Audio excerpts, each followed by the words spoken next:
वाकड पोलिसांची धडाकेबाज कारवाई. चेन स्नॅचर 48 तासात जेरबंद.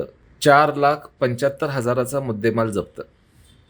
वाकड पोलीस ठाण्याच्या तपास पथकाने चेन चोरी प्रकरणात अवघ्या 48 तासात आरोपीला अटक करत 3 गुन्ह्यांचा उलगडा केला असून 4,75,000 रुपयांचा मुद्देमाल जप्त केला आहे.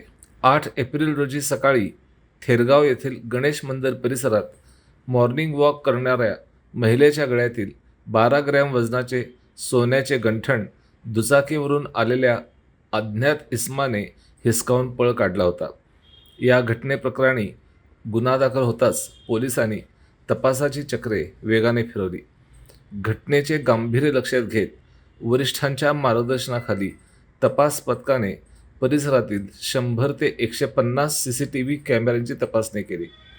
आरोपींच्या हालचालींचा मागोवा घेत माण हिंजवडी परिसरातून संशयित सचिन मानसिंग चव्हाण याला 10 एप्रिल रोजी अटक करण्यात आली.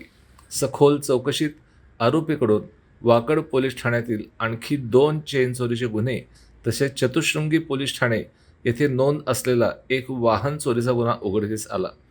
पोलिसांनी आरोपीकडून गुन्ह्यात वापरलेली Honda unicorn motorcycle, Honda Activa scooter आणि 23 ग्रॅम वजनाचे सोन्याचे दागिने असा एकूण 4.75 लाख रुपयांचा मुद्देमाल अटक केला आहे. दरम्यान आरोपी यापूर्वी वाहतूक विभागात ट्रॅफिक वॉर्डन म्हणून कार्यरत होता.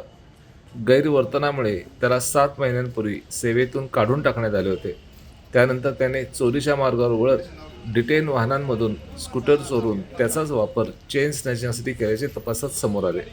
ही कारवाई पोलीस आयुक्त विनयकुमार चौबे यांच्या मार्गदर्शनाखाली वरिष्ठ अधिकारी व तपास पथकाने संयुक्तपणे केली असून शहरात वाढत्या चेन स्नॅचिंग घटनांवर आळा घालण्यात पोलिसांना यश आले आहे असे नक्कीच म्हणता येते.